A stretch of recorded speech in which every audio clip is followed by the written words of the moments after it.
अल्हम्दुलिल्लाह वस्सलातु वस्सलाम अला रसूलिहिल करीम व अला आलिहि व अस्हाबिहि अजमईन अम्मा बाद फ़अऊज़ु बिल्लाहि मिनश शैतानिर रजीम बिस्मिल्लाहिर्रहमानिर्रहीम इन्नल्लाहा मअस साबिरीन।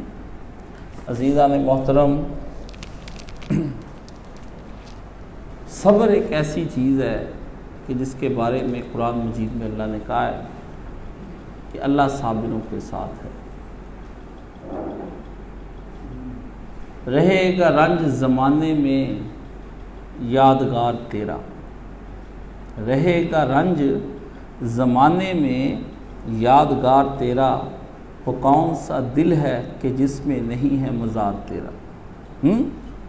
इमाम हुसैन का रंज जो है वो किस दिल मुसलमान के दिल में नहीं, मज़ार बना लिए मुसलमानों ने अपने दिल में इमाम हुसैन के। कैसी अजीब ये आदमी ने सब्र किया है कि बंदा हैरान रह जाता है। अल्लाह ने सब्र करने वालों के साथ फरमाया कि मैं तुम्हारे साथ होता हूँ।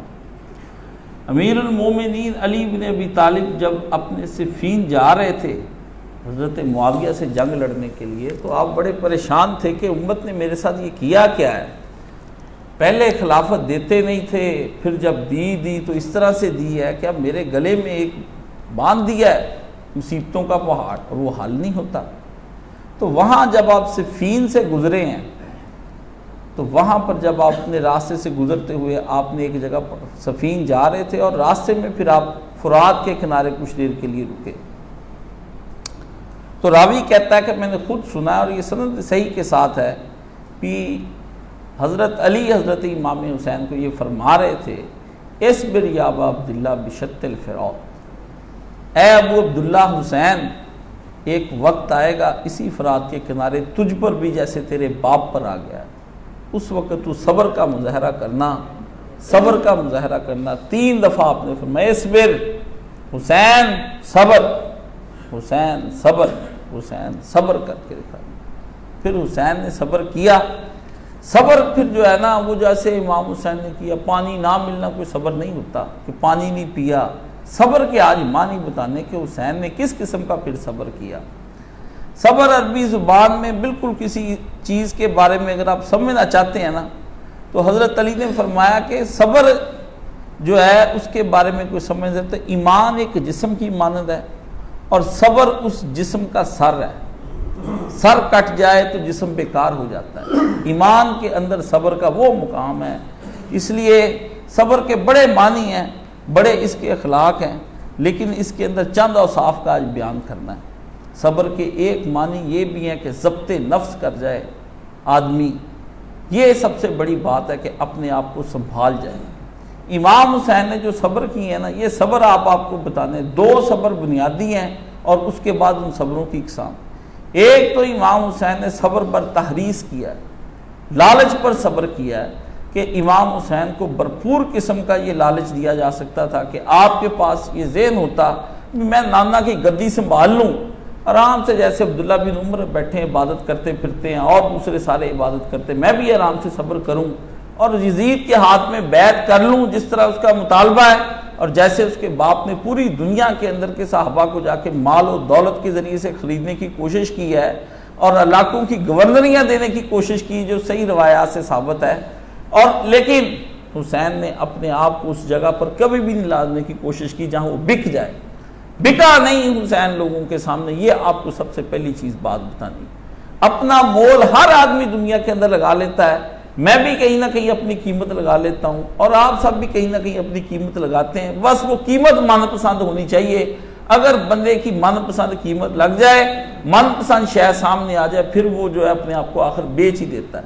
हुसैन इब्ने अली ने अपने आप को दुनिया के ऊपर सब्र करके दिखा दिया भी अगर मैं चाहता तो मैं जिस तरह औरों की इतनी ऑफर्स हुई हैं, मुझे भी ये ऑफर करते, मैं भी वहाँ पर। हजरत मुआविया का यही असूल था कि जो आदमी बात मानता है ठीक है, उसको पैसों के जरिए से मनवा लो। अगर वो आदमी बात नहीं मानता तो फिर उस आदमी का कत्ल ही करवा दो, बात खत्म करो। यही 2 चीजें हैं जो पूरी पॉलिटिक्स और सियासत के अंदर चलती हैं कि सीट ले लो हमसे, सीट नहीं लेनी तो फिर जेलों के अंदर चले जाओ, ये मुल्क बदर हम तुम्हें कर देंगे। बातें दो ही है, रास्ता कोई तीसरा इस वक्त तक तुम्हें नजर नहीं आएगा। तो ये इमाम हुसैन ने जो उस वक्त सब्र पर तहरीस किया है ना, लालच पर सब्र भी, हिर्स थी लेकिन उस पर अपने आप को रोक लेना सब्र होता है कि अपने आप को रोक लिया। हुसैन इब्न अली ने अपने आप को रोक लिया और उसने ऐसा सब्र करके दिखाया कि दुनिया की सारी दौलत एक मिनट में उसके कदमों में आ सकती थी। यजीद के साथ दोस्ती हो जाती, वो उसके साथ बैठते, उसकी मुशावरत करते, उसके वजीर आजम बन जाते, हुकूमत भी इमाम हुसैन को मिल जानी थी। अगर वो उसके पास जाते, कहते तू ऐश कर, जिस तरह और बादशाह शराबे पीते और ऐशे करते हैं, वजीर आजम ही काम चलाता है सारा, इसलिए मैं तेरा काम चलाऊंगा। उसने इतना अच्छा इमाम हुसैन को नायब बना लेना था, आराम से हुकूमत आपके हाथ थी, आप फिर जो मर्जी करते उस हुकूमत के जरिए से। लेकिन हुसैन इब्न अली ने कहा ये वो बात नहीं है ना जिस बात पर मुझे सब्र करके बैठ, ये तो बहुत छोटा ओहदा है। जिस ओहदे पर मैं बैठना चाहता हूं और जिस ओहदे पर खुदा ने चाह लिया है और जिस ओहदे की खबर मोहम्मद रसूलुल्लाह सल्लल्लाहु अलैहि वसल्लम ने दे दी है, उससे बढ़कर दुनिया के अंदर क्या ओहदा हो सकता था कि आपने फरमाया सय्यद अहले शबाबुल जन्ना कि हुसैन जन्नत के जवानों का बादशाह बनकर वहां पर दाखिल होगा। दुनिया की बादशाही पर अगर हुसैन ले लेता उसको, तो जन्नत की बादशाही उसको कहां से मिलनी थी?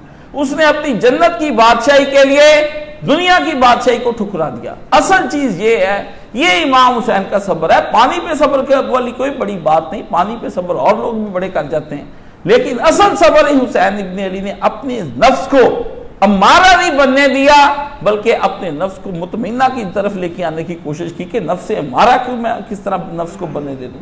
ये वो सब्र है जिसको सारी जिंदगी आदमी करने की कोशिश करता है। ना शियों के अंदर पैदा होगा ये सब्र और ना सुन्नियों के अंदर ये सब्र पैदा हो। दिन मनाते फिरते हैं, कोई मातम करके गुजार देता है, कोई रो पीट के गुजार देता है, कोई उसके जलसे जुलूस करके, कोई खाने खिला के अपने आप को मुतमिन करता फिरता है। हुसैन की तरह लालच पर सब्र और दुनिया की दौलत पर सब्र और दुनिया के मनसबों पर सब्र और दुनिया की हुब और जा पर जो सब्र है, ये ऐसा सब्र किसी के पास नहीं है। हुसैन उसके जरिए से शोहरत भी हासिल कर सकते थे, लेकिन आपने लज्जत जो है शोहरत की वो नहीं उस वक्त हासिल की कि बल्ले बल्ले हुसैन अपनी करा ली। इसलिए इमाम हुसैन ने जो अपनी हिर्स पर सब्र जो है ना, वो जो करके दिखाया, इस जैसा सब्र कोई नहीं। और दूसरा सब्र इमाम हुसैन ने जो बताया वो सब्र पर तखफीफ है, यानी खौफ पर सब्र के तलवार है, नेज़े है, जेलें हैं, कट जाओगे, एक आदमी भी तुम में से नहीं बचेगा और बोटियां उड़ जाएंगी और सर नेज़े पे चढ़ जाएगा और घोड़े लेकर तेरे जिस्म को चूर चूर करके रख देंगे और कब्र तेरी को पूरा जिस्म तेरा नसीब नहीं होगा। इस पे सब्र करके दिखाओ। हुसैन ने कहा ये भी सब्र, खौफ पर सब्र करके दिखा। ठहर गया, खौफ की आंख में आंख डाल ली और एक मिनट के लिए भी आपने अपनी आंख नहीं झपकी, अखीर खौफ को आंख झपकनी पड़ गई। इमाम हुसैन का अपनी जगह पर तनतना होकर खड़ा होकर करना पड़ा। ये वो दो सब्र है। हुसैन ने सब्र की अखीर कर दी और अपने आप को इस्तकलाल पर रखा कि हर वक्त मजबूती के साथ उस बंदे ने अपने आप को रखा और ये जगह जगह पांव पांव उसको आफरे होती रही कि तुम हमारे हाथ में हाथ दे दो, हम तुम्हें यजीद के पास ले जाते, सब कुछ ऑफरे हुई। उसने कहा नहीं, मैं कूफा जा रहा हूं, मुझे आप कूफा जाने की इजाजत दें। और कहीं आपने कहा ठीक है, फिर पीछे जाने की इजाजत दो, मैं उधर को लौटता हूं। तहरीक को अपने किसी तरीके से हराने के लिए लीडर को कई रास्ते इख्तियार करने पड़ते। लोग पूछते हैं वो आगे क्यों जाना चाहते थे, वो पीछे क्यों जाना चाहते थे। अल्लाह के बंदो, हुसैन का जो जंग है वो उसके बाप करके देख चुका था।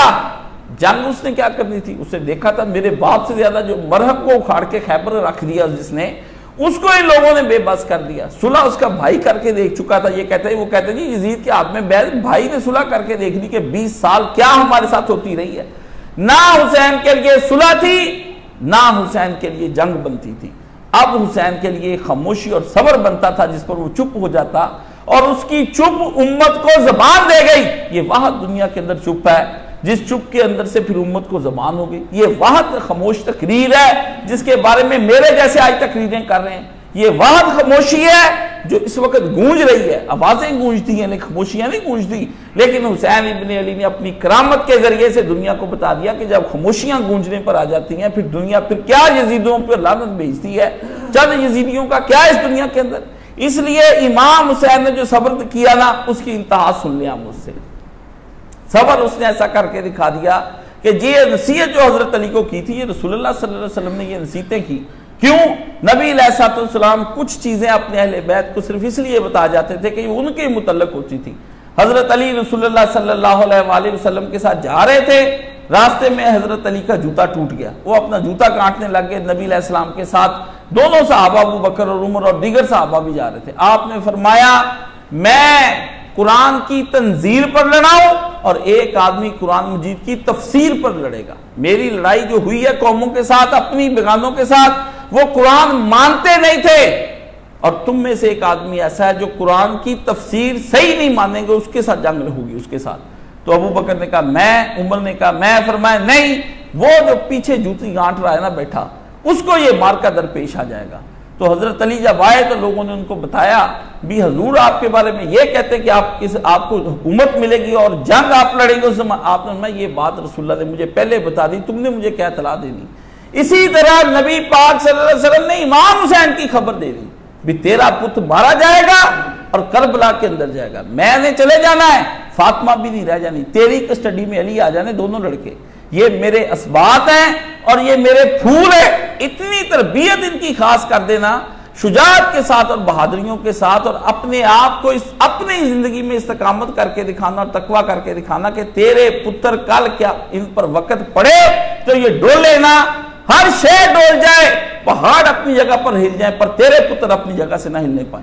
अली के पास तो बहुत बड़ी जिम्मेदारी थी। आप लोग तो ये समझते अमीरुल मोमिनीन अली को फारग बैठे रहते थे, वो उसको पता था ये मामला जो है ये अबू बकर हैंडल कर लेगा, ये उमर हैंडल कर लेगा, ये उस्मान हैंडल कर लेगा, इसको मैं देख लूंगा। पर इसके बाद जो दो मरहले आने, एक मुआविया का और यजीद का, इनको कौन हैंडल करेगा? इनको हैंडल करने के लिए मेरे दो पुत्र होंगे। और रसूल ने उसको बता दिया भी तेरे दोनों पुत्र जो है ना वो ले जाके एक पानी के साथ मार दिया जाएगा जहर देके, और एक बिन पानी के तेरा पुत्र मार दिया जाएगा। और उस पर उसके लिए फिर अली ने तकश्शुफ इख्तियार किया, तबत्तुल इख्तियार किया, वो हो गया दुनिया से लग। एक दिन जाकर उसने कहा मुझे कोई काजी लगा दो, मुझे अबू बकर मुझे फलान जगह का गवर्नर लगा दो, मुझे फलानी जगह की गवर्नर। उससे बढ़कर कौन था उस इतना अहल हुकूमत का? अली से बढ़कर भी कोई था ना, कोई ओहदा नहीं मांगा। उसके पास जो उस वक्त ओहदा था वो रसूल उसको बता गया। रसूल ने कहा अली सुन ले, सईदा तेरे पुत्र अल हसन वल हुसैन सय्यदा अहल शबाबुल जन्नह, तेरे पुत्र हसन हुसैन जन्नत के बादशाह होंगे दोनों उस जमाने में। और उसके बाद आप अलैहिस्सलाम ने उनके बारे में फरमाया वह अबू हुमा खैरु मिनहुमा, तू उनका बाप इन दोनों सरदारों से क़यामत के दिन अफजल होगा। क्यों? तूने सरदार पाल कर ऐसे इस उम्मत को देने हैं, तेरे पालने पर ये लड़के जो है मैदान जंग में इस्तकामतें दिखाएंगे और उम्मत के साथ सुलह करते फिरेंगे। ये सारा क्रेडिट हजरत मौला अली अलैहिस्सलाम को जाता है, जिस आदमी ने ये पुत्र पाल कर नबी और फातिमा के दोनों बच्चे और दिल के चैन लेकर अपनी कस्टडी में कर लिए और हुकूमत के पीछे भाग दौड़ नहीं की, एक दिन नहीं किया। औलाद पालना जो है ना ये बहुत बड़ा मरहला था हजरत अली रज़ी अल्लाह ताला। आपके तो जने हैं ना, आप तो जन जन के फेंकी जाते हैं, जो जी चाहता है ये उम्मत अपने बच्चों के साथ करती फिरती है और इनको कोई पता नहीं कि क्या करना है। अली से पूछे जिनको अपने बच्चों से कोई काम लेने होते हैं और बड़े कामों के लिए तैयार करना पड़ता है, उन बापों को खुद कितनी मेहनत करनी पड़ती। अली को मेहनत करनी पड़ी और उसने एक लुकमा भी हराम का अपने बच्चों के मुंह में जाने नहीं दिया। खुद सत्तू खा लिए, खुश्क जौ खा लिए, रोजे रख लिए, जाकर कुएं खोद लिए और कुएं खोद खोद के उनके जरिए से मदीने के बाग बनाई जाने हजरत अली ने, और बना के पूरा बाग लगा के खजूरों का सेट मेट करके वो फिर अल्लाह की राह में दे देना और फिर अगला जगह सारी जो है वो शुरू कर देनी। 30 साल अली ने यही 20-25 साल काम किया और बच्चों को हलाल की रोजी कमा कमा के उस बच्चे ने उसने 2 बच्चे पैदा। उसकी परवरिश मोहम्मद रसूलुल्लाह ने की, अली की। अली को पता था मुझे नबी ने कभी हराम नहीं खिलाया, मैं बचपन से नबी के घर आया हुआ हूं, मुझे उसे पता था कि नबी अलैहिस्सलाम ने हराम करने से मुझे रोका सारी जिंदगी, अपनी बेटी मुझे दे दी, अब वही चीजें मैंने इनको ट्रांसफर करनी है, और अगर मैंने वो ट्रांसफर ना की तो अली उम्मत के अंदर एक बहुत बड़ी खयानत करके जाते हैं जिसका कभी भी मुदावा ना हो सकता और उम्मत उसके बाद किसी को रहनुमा ना ढूंढ सकती।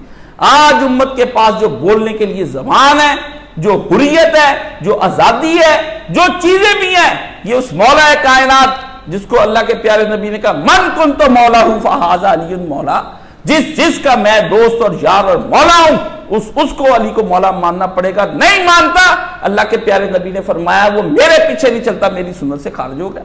बंदो, ये मामला अगर होता तारीख का, हम इस मामले को कभी ना छेड़ते। ये मामला मोहम्मद रसूलुल्लाह सल्लल्लाहु अलैहि वसल्लम का दरमियान में आ गया, नबी दरमियान में आ गया। नबी को छोड़ देंगे हम? किस तरह छोड़ दें?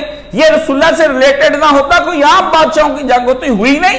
कितने के किस्से हमने आपको कलोपैतरा के और शीरीन फराद के सुना दिए, और खुसरो परवेज की दास्तानें और रुस्तम और आपकी दास्तानें हमको दोहरा दी हैं। वो दास्तानें इससे भी ज्यादा जंग की दास्तानें हैं और लिखी गई हैं, और फरदौसी रहते थे बड़े शाहनामे लिखाएं, पर जो शाहनामा इमाम हुसैन लिख दिया ना, उस जैसा शाहनामा क्यों? उसके पीछे मोहम्मद रसूलुल्लाह सल्लल्लाहु अलैहि वसल्लम खड़े। नबी अलैहिस्सलातु हुसैन की शहादत को जो सर्टिफाइड किया गया है और जो डिग्री दी गई है मोहरें लगा के, वो पीछे खत्म नबूवत की मोहर लगी सल्लल्लाहु अलैहि वसल्लम। रसूलुल्लाह खड़े, गोदों में खिलाया हुआ हुसैन है, जुमे छोड़ छोड़ के जाके बच्चे को पकड़ा हुआ हुसैन है, रोजे पास रखाए हुसैन को नबी अलैहिस्सलाम ने। तहज्जुद के वक्त आपके बच्चे कितने उठते हैं? नबी ने तहज्जुद की नमाजें अपने पोतों को, नवासों को सिखाई और साथ खड़े करके हसन और हुसैन को दुआएं सिखाई हैं। वो उन्होंने नाने के साथ तहज्जुदें पढ़ी, रिज़्क़ नबी ने उसके मुंह से सदका निकाल दिया कि उम्मत का माल ये वह चीज है। मैं आपको एक बात बता दूं, और ये वो चीज नबी अलैहिस्सलाम ने सिखाई है, और जो चीज आज तक कोई आदमी नहीं समझ। सोचे कि हुसैन इब्न अली ने अपने मुंह के अंदर सिर्फ खजूर सदके की डाली बच्चा है, खेलता हुआ टॉफी मुंह में जिस तरह डाल देते उनके लिए एक टॉफी थी। नबी मोहम्मद सल्लल्लाहु अलैहि वसल्लम ने उंगली डाल के शहादत की उसके मुंह से बाहर दी, उंगली शहादत की डाली जिससे कलमे की शहादत दे रहे थे नबी, और जबान हुसैन की थी पर हराम है, और हराम माल मेरे पुत्र तूने कभी नहीं खाना। यजीद हराम माल ही खा रहा था, हुसैन ने लालच नहीं की। वो नबी का दिया हुआ सबर, जो उस वक्त नबी ने उंगली डाल के निकाली, कितनी मीठी खजूर होती, चबाने को दिल नहीं करता, जो चीज मुंह में चबाले बंदा कहता मैं निगल लूं ना। नबी ने कहा ये सबर दे रहा हूं, ये उंगली नहीं तेरे मुंह में मैं पुत्र फेर रहा, ये सबर इनायत किया जा रहा है। जो शहादत की उंगली सारा दिन नमाज के लिए बार बार हिलती है ना कि ला इलाहा इल्लल्लाह, इस उंगली के जरिए से मैं तुझे, ये नबी के पीछे, ये हुसैन के पीछे नबी है, ये करबला के पीछे मोहम्मद रसूलुल्लाह सल्लल्लाहु अलैहि वसल्लम। ये मसला कोई और होता हम छोड़ देते यजीदियों, हमें इन मसलों से कोई दिलचस्पी ना रह जाती अगर ये रसूलुल्लाह सल्लल्लाहु अलैहि वसल्लम की गैरत और इज्जत का मसला ना होता। ये इज्जत हुसैन की नहीं, ये मोहम्मद रसूलुल्लाह सल्लल्लाहु अलैहि वसल्लम की इज्जत की पासदारी करने के लिए हमें जुमे पढ़ाने पड़ते हैं। और ये नबी अलैहिस्सलाम ने वही, जिस तरह नबी की आंख में खौफ नहीं था, इसी तरह हुसैन की आंख में भी खौफ नहीं था। नबी अलैहिस्सलाम ने जब देखा हुनैन में सहाबा भाग गए, रसूल ने अपने घोड़े को आगे बढ़ाया, फरमाया मैं सच्चा नबी हूं और अब्दुल मुत्तलिब का पुत्र हूं, हमारा खानदान गवाही देता है कि हम कभी मैदान जंग से नहीं भागे। इसी तरह हुसैन को सबर देंगे। हुसैन को कहा हुसैन, जैसे नाने की आंख में कभी खौफ तूने नहीं देखा, अपने बाप अली की आंख में तूने खौफ नहीं देखा, इस तरह कभी वक्त आ जाए तो वक्त की फौजें तेरे सामने 4-4 हजार फौजी खड़े हों और तू तने तनहा रह जाए, खौफ ना करी, मैदान में उसी तरह आगे बढ़ी जिस तरह के तेरा नाना किसी जमाने में मैदान में जंग में बढ़ता था। ये वो दो चीजें हैं जिसके ऊपर मैंने आपको समझाना है कि आप जब सबर नहीं करते दुनियावी माल पर, तो आप समझ लें आप शिया सुन्नी है, हुसैनी कुछ कहते हैं अपने आप को, आप हुसैनी नहीं है, है? ये हुसैनी है भी आप सब वहां पे न्याज बांट रही है और आप खुदा बन के लोगों को लुटा रहे हैं और लोग गरीब झपट के खा रहे हैं। ये न्याज बांट रही है। ये आप ये कहते हैं मैं न्याजें बांटता फिरता हूं, छोड़े, बांटनी चाहिए, ये नहीं तरीका। ये है मुसलमानों का खैरात का या हुसैन का ये तरीका कार था कि इस तरह की होती है और औरतें झपट रही हैं और मर्द वहां पर खड़े, बांटने वालों पर भी लानत बरस रही है और लेने वालों पर भी लानत बरस रही है। तहरीश तो यही खत्म हो गई। जो लोग रोटी पे सबर ना कर सकें, जो 4 टुकड़ों 2 बोतलों पे सबर ना कर सकें, वो लोग आगे हुसैनी मिशन को बढ़ाएंगे और बड़े बड़े ओहदे और जैदी और बुखारी हैं और ओहदों पर चढ़ के बैठे हुए हैं और करप्शन के बेताज बादशाह दुनिया के अंदर गिने जाते हैं। ये आपने उनके ऊपर तहरीश के ऊपर सबर किया और इस तरह से आप खौफ खा जाते हैं और सैयद वो कहते हैं मैं मुशर्रफ हूं और सैयद हूं। ये सैदात के ये काम होते हैं कि मुशर्रफ एक फोन टेलीफोन का है और बंदा उसके सामने लेट जाए, ये सदात है। अमली तौर पर हम सब हुसैन के मुनकर हो चुके हैं। असल हुसैन का जो सबर था उसको किसी ने याद रखने की कोशिश नहीं की। इसलिए इमाम हुसैन ने जो सबर और इस्तिकामत का उस वक्त मुजाहरा किया है वो अजीब मुजाहरा। आपके सामने लाशों के ढेर पड़े, कहता सलामी है जहां गुजा है रंजो गम खसाने दावर का, अल्लाह अल्लाह अल्लाह अल्लाह। कहता इमाम हुसैन तेरे पे सलाम, तू खुदा के मानने वाले, तूने रंजो गम पर जो अपनी सब्र करके दिखा दिया कि अजीब ही है। कलक सबतैन का, जहरा का और हैदर का।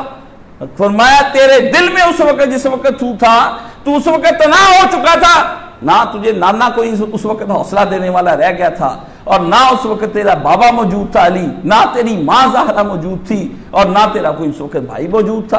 तने तन्हा इमाम सलामी जहां गुज़ार है रंजो गम खासाने दावर का। कहता ये रंजो गम जो हुसैन तुझे मिला, तू अल्लाह के खास बंदों में से था, जभी तो तूने ये गम सह लिया। कलक सबतैन का, ज़हरा का, हैदर का और पैगंबर का, जितने मानने वाले हैं इमाम हुसैन के, उनके ऊपर तो कलक है सबके ऊपर। हम एक हुसैन का गम जब मना रहे होते हैं, हम 5-5 का गम मना रहे होते हैं। कहता है पंचतन लिखना हराम है, पंचतन पाक। अगर ये पंचतन पाक ने, फिर कोई भी पाक नहीं। चल किस्सा ही खत्म करे। नबी मोहम्मद सल्लल्लाहु अलैहि वसल्लम ने इनको सही मुस्लिम में लेके अपनी उसमें कहा कि अल्लाहुम्मा हौला अहले बैती, मेरे अहले बैत यही है। तुझे इमाम कहते नहीं कि वो आल का लफ्ज है, उसका मतलब ये है, उसका मतलब फलाना है, मतलब छोड़।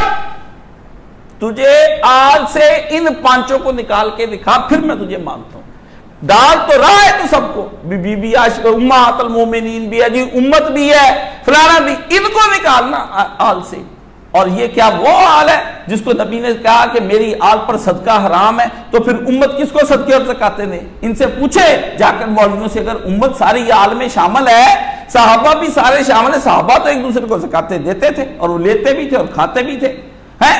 उम्मत भी लेती थी, खाती थी। उम्मत में तो किसी ने ये नहीं कहा भाई हम आले मोहम्मद हैं, हुजूर ने फरमाया आले मोहम्मद पे सदका हराम है, इसलिए उन्होंने अपने आप को आल नहीं माना। ये जबरदस्ती अपने आप को उनको आल के अंदर शामिल करने की कोशिश करते हैं, और सिर्फ इसलिए करते हैं भी अगर ये अहले बैत हैं तो और भी बड़े अहले बैत। सिर्फ इनका मकसद उनकी शान को गिराना है, और गिराना कोई नहीं है।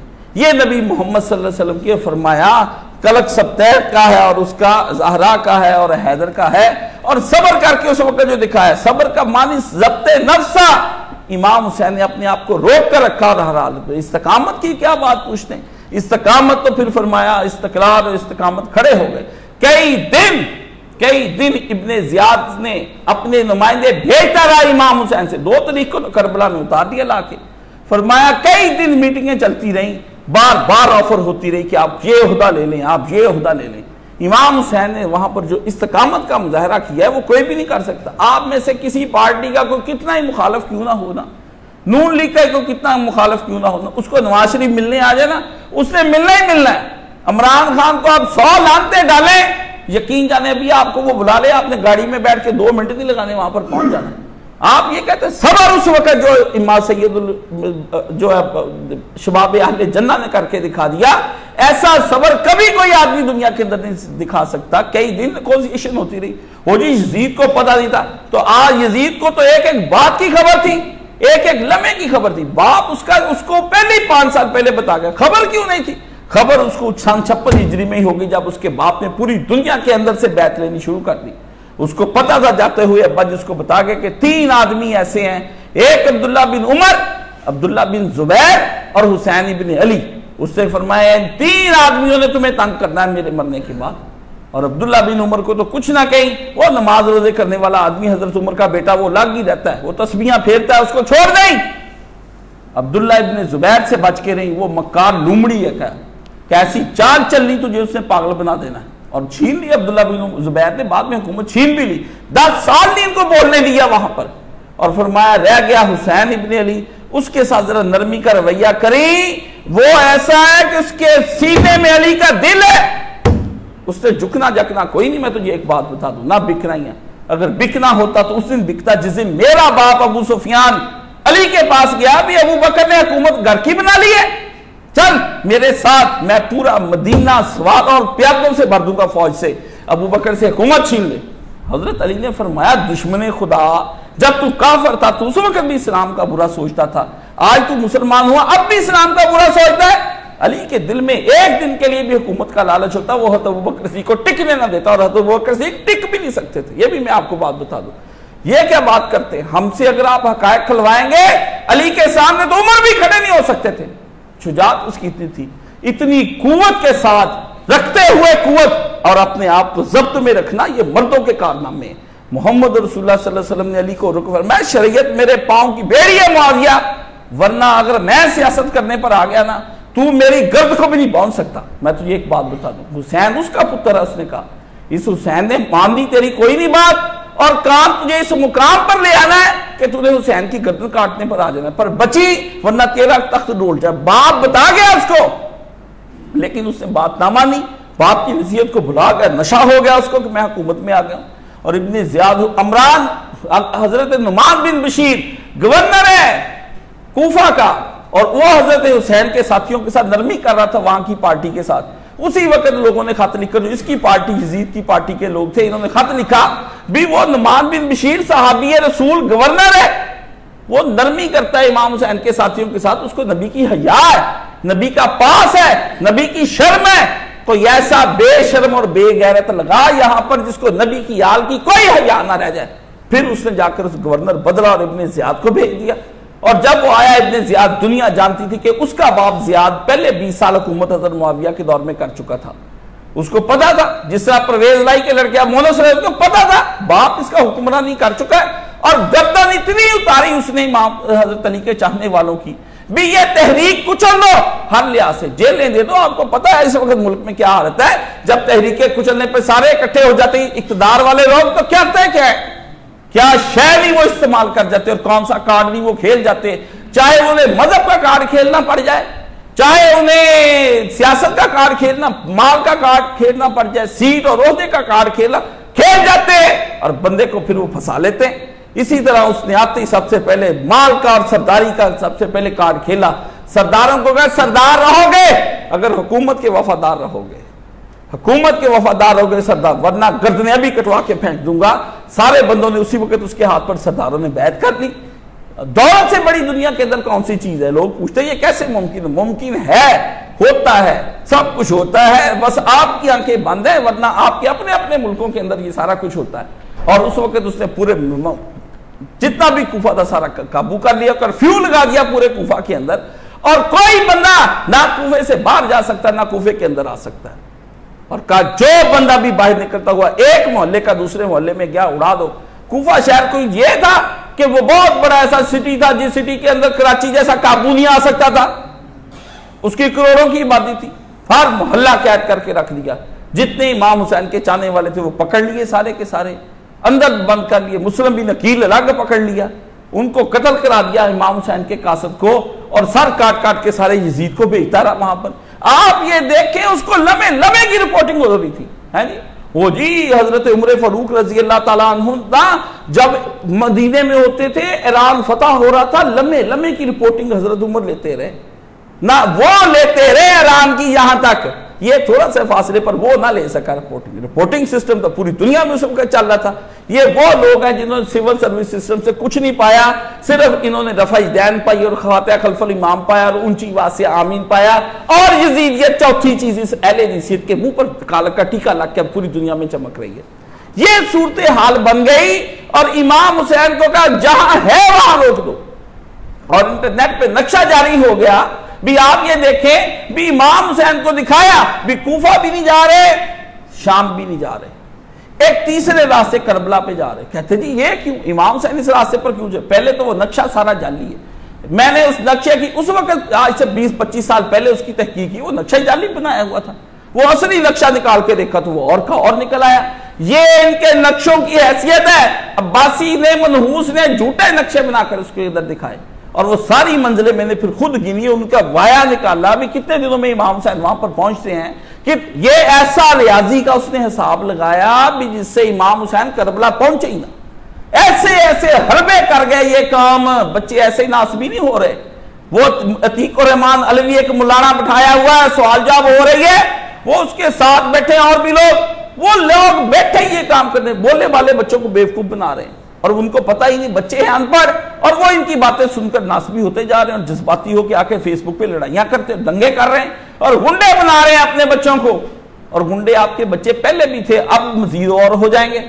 इमाम से कुछ भी नहीं, खत आ गया उसी वक्त, और उसने कहा आप कूफा नहीं जा सकते। हुर बिन यजीद याही को कहा, पहला लश्कर हुर लेके आया और 1000 का लश्कर, उससे कहा आप नहीं जा सकते। इमाम हुसैन ने कहा मैं तो जाऊंगा। उसने कहा फिर अच्छा मैं खत दे के भेजता हूं अपने कासद को और अपने अमीर से पूछता हूं कि आपके साथ क्या करना है। उतनी देर तक अगर काफिले ने चलना है तो फिर इस तरह करते हैं कि आप ना कूफा जाए और ना आप शाम की तरफ जाएं, एक तीसरा रास्ता हम इख्तियार कर लेते दरमियान का, जहां से आप जाएं।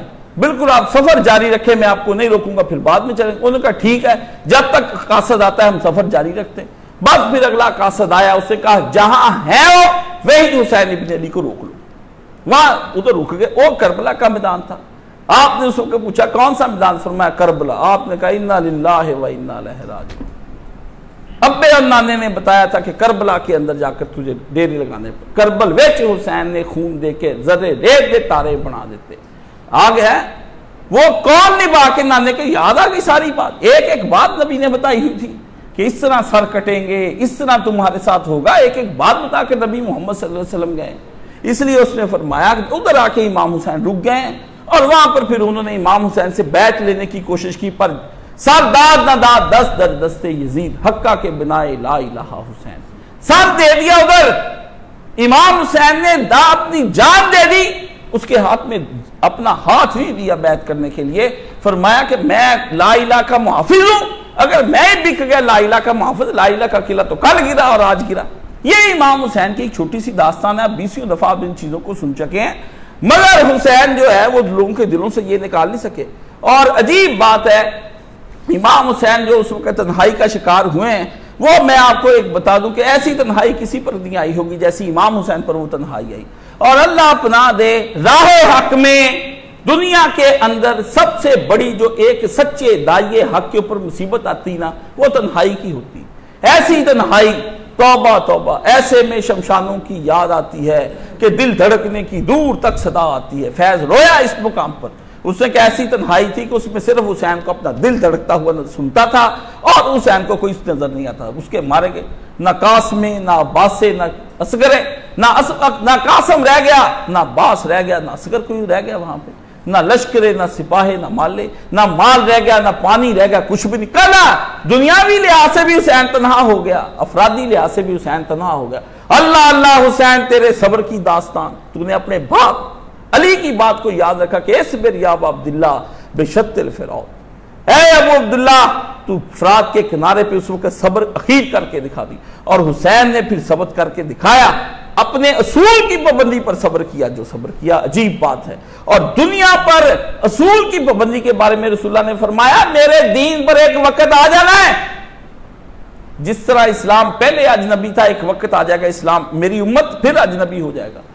वो फरमाया अच्छा, फरमाया ऐसा अजनबी हो जाएगा कि मुसलमानों के बच्चों को अपने अकायद की कोई खबर ना रह जाएगी। और उस जमाने में इस्लाम पकड़ना इतना मुश्किल हो जाएगा जैसे हाथ पर आग का अंगारा रख लेना। आज आप इस्लाम की बात करते हैं, आप गैर मानूस बात करते हैं, हम आपसे सच्चा इस्लाम बयान करते हैं, आप कहते हैं ये तो मसला ही पहली दफा हमने सुना है जी। आपको गुस्ल तहारत के मसाइल नहीं आते कुछ, आप अपनी तरीकों कहां पर जानते होंगे, जिनको अपनी औलादों को गुस्ल नहीं करा सके, तहारते नहीं अपनी बेटियों को तो बता सके, हैज नफास के मसले नहीं आप बता सकते, पाकी नपाकी जनाबत के मसले आप नहीं बता सके, आपकी नमाज ही अभी तक सीधी नहीं हो रही और जंगे आपने खाक लड़नी है। जंगे आपने हक के लिए खाक लड़नी, दो दो थप्पड़ पड़ने 1 मिनट में है जी। आपकी तो पूरी की पूरी उम्मत अमेरिकन जहाज उतरता है और उसके साथ दौड़े लगा देती है कि हमें जहाज में उठा लो या अमेरिका हमें अपने साथ ले जाओ। और वो कौन है? वो अफगान जो कौसारों के पाले हुए, जो बम्बों के पाले हुए, जो वहां पर क्लिस्टर डेजी कटर बम्बों के पाले हुए, उनके अंदर दुनिया की ये तमन्ना है।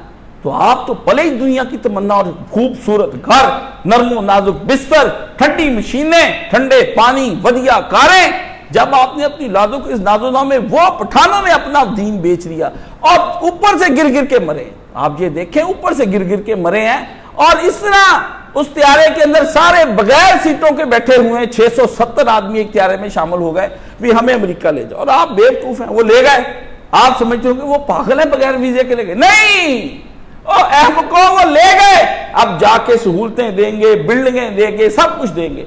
फिर उनकी जबान पश्तो है, उनको ही फिर वहां से इंस्टॉल करके पढ़ा के इधर भेज देंगे। वो आके यहां पर हुक्मरानियां करेंगे, उनके लिए रैकियां करेंगे, अपना ईमान बेचेंगे, दीन बेचेंगे।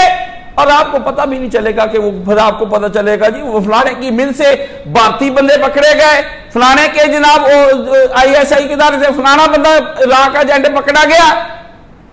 ये होंगे आपके साथ, जहां औलादें बिक रही हों, दुनिया ने तमाशे देख लिए हों कि ये आज आप भी जहाजों के मुंतजिर हैं, अभी जहाज आए नहीं उनके, जिस दिन जहाज आ गए बड़े बड़ों की दोस्त में देखे ना, शुरफा की बेटियां बैठी हैं, बड़े बड़े चेहरों से बड़े पढ़े लिखे हाईली एजुकेटेड लोग बैठे हैं, जाकर देखें। ये है वो सबर जो आप अपनी औलादों को नहीं सके। पर हुसैन की औलाद ने वो सबर करके दिखाया, अब्बे के साथ जाकर के।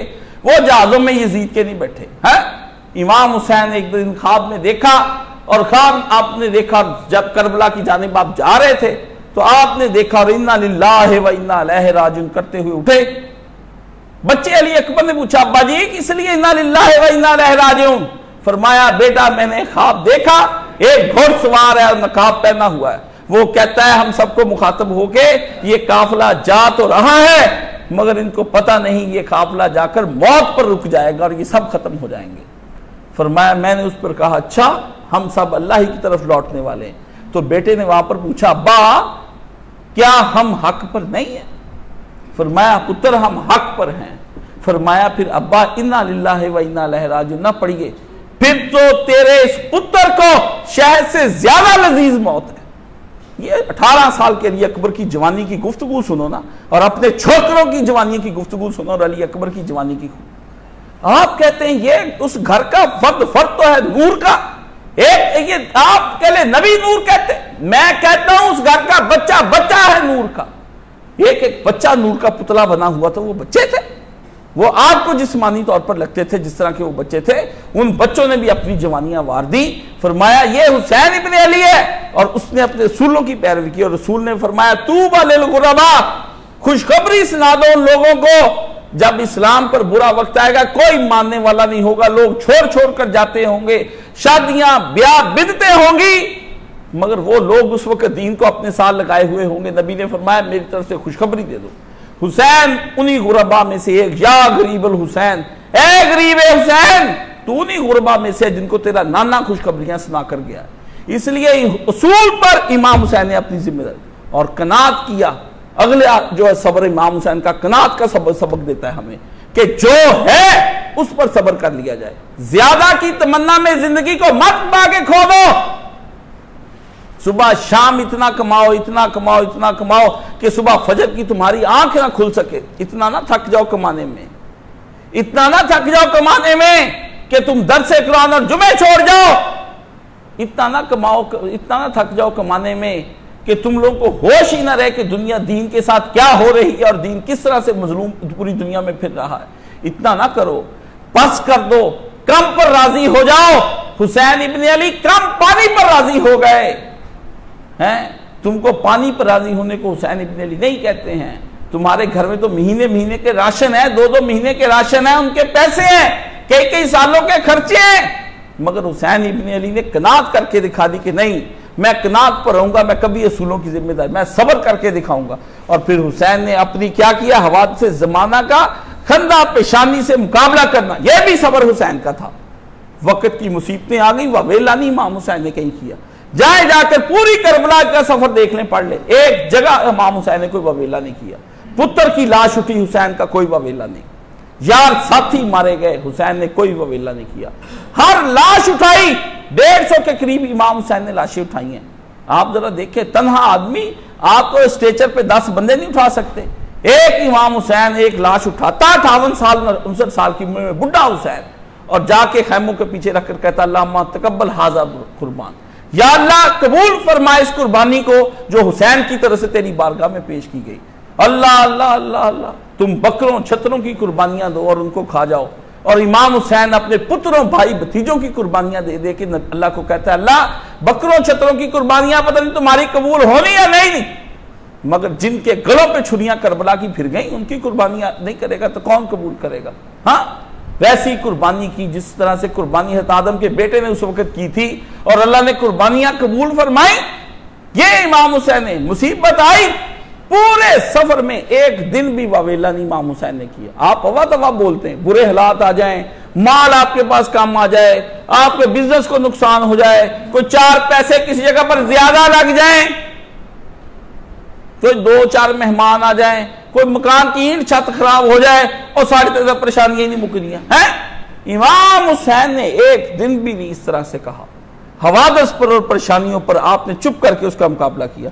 और फिर अगला मरहला जो कुरान मजीद में अल्लाह ने बयान फरमाया कि तू उनको देखेगा कि वो जब हमने उन पर माल जान खौफ की कुर्बानियां पेश की, उस पर आजमाइशें डाली, उस पर भी हुसैन सब्र कर गया। हर तरह का खौफ उस दिन करबला का इकट्ठा हो गया। 5 खौफ अल्लाह ने कुरान मजीद में बयान किए, हर खौफ इमाम हुसैन पर इकट्ठा हो गया। पुत्र मारे गए, खाने को कोई सामान ना रह गया इमाम हुसैन पे। खौफ आ गया कि अब बहनों की इज्जत का क्या बनेगा, है भूख आ गई, वो भी वहां पर आ गया। और आपने अल्लाह ने फरमाया बीमारियों के जरिए से संभालेंगे। इमाम ज़ैनुल आबिदीन जवान पुत्र बीमार पड़ा, इमाम हुसैन उसकी तरफ कोई दुआ दारू नहीं। आपके बेटे के सर में दर्द हो जाए आप बेचैन हो जाते हैं, वहां पुत्र पड़ा हुआ है, बीमार पुत्र है, पीछे बहनें बैठी हुई हैं, नन्ना अली असगर हो रहा है, आगे पूरी फौज अशकिया की खड़ी है।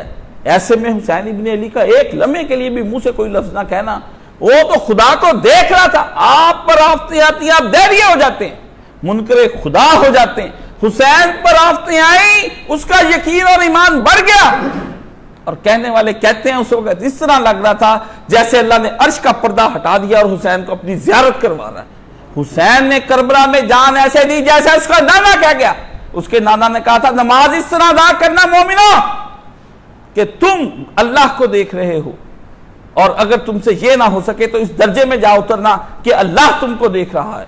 वहां नमाज इश्क अदा हुई, वहां नमाज इश्क अदा हुई, और दूसरे मरहले पर अदा नहीं अदा हुई कि खुदा देख रहा है। पहले मरहले पे हुसैन ने नमाज इश्क वहां पर अदा करके खुदा को दिखाई, और इस तरह था जैसे वो अल्लाह का खुद मुशाहिदा कर रहा है उसकी जात की। अल्लाह अल्लाह अल्लाह अल्लाह अल्लाह। आप ये बात कहते हैं कि हुसैन इब्ने अली ने अपनी जिंदगी की कोई देखे एक वक्त में क्या कुछ नहीं, वो हुसैन इब्ने अली खड़ा। और फिर उसके बाद आपने दावत हक के लिए जो मुश्किल हो सकी वो बर्दाश्त की। और अगला मरहला जो आपने उस वक्त वहां पर किया है वो ये किया कि इंतकामी जोश, इश्तियाल अंगेज मौके पर आप देखते हैं कि जब बंदे पर गुस्सा तारी होता है तो बंदे को अपनी हाथ और जबान पर काबू नहीं रह जाता ना। 1 मिनट के लिए भी इमाम हुसैन ने जोश अपने ऊपर गालिब नहीं आने दिया, गुस्सा अपने ऊपर इंतकाम नहीं आने दिया। हर लाश के उठाने के बाद कहा हक को पहचान लो, मैं तुम्हें फिर भी एक मौका देता हूं, मैं तुम्हें फिर कहता हूं आयतें पढ़े कुरान मजीद की, जब लाश उठाने जाए आयतें पढ़े, हर बात पे आयत पढ़कर सुनाए कि अल्लाह कहता था कि तू इस पर सब्र कर लेना, जन्नत वालों के ऊपर आजमाइशें आती है। एक एक चीज वो पढ़ पढ़ के मैं आपको सुनाऊं तो खुतबा तवील हो जाए। इमाम हुसैन को कुरान याद था, भूला हुआ नहीं था उसके ज़हन में, उसने हर लम्हे पे कुरान को इस्तेमाल किया। कुरान आए दुनिया में इस्तेमाल होने के लिए। वो क्या कारी अब्दुल बासित के ये कानों में लगा के सुदैश शरैम की तलाते सुनने का नाम है कुरान? कुरान तो जब मौका पड़ जाए वो हिफ्ज़ है, जो मौका सना का मौका पड़ जाए उस बंदे को कुरान याद आ गया, वो हाफ़िज़ कुरान है। चोरी का मौका हुआ बंदे को उसी वक्त सारे का किया है, याद आई, गुनाह छोड़ दिया, ये कुरान याद है, ये हाफ़िज़ों वाला कुरान याद है। गलतियां मुलाने निकालते हैं, अली मिर्जा की कुरान ने ठीक पढ़ा, काश साहब ने नहीं पढ़ा, गांधी ने पढ़ा, और तुम पढ़ रहे हो कुरान मजीद। तुमने क्या कर लिया? तुमसे तो उम्मत संभाली नहीं जा रही। लड़के तो हमने ही संभाले हैं, लड़कों का महाज तो हमने एथीस्टों का संभाला है, दुनिया को हमने ईमान और यकीन की दावतें हमने दी हैं। तुम्हारे पास है क्या? काला कुल तो जरा सा जरासू की गर्दाने ज़ारा भाई याद वो जरबन की गिरा तो है क्या तुम्हारे पास? तुम्हें सवाए अरबी की और आता क्या? और जबानें तुमने तेज किस बात पर ये छुरियां की हुई है, ये तजवीद पर छुरियां चढ़ाई हुई है तुमने?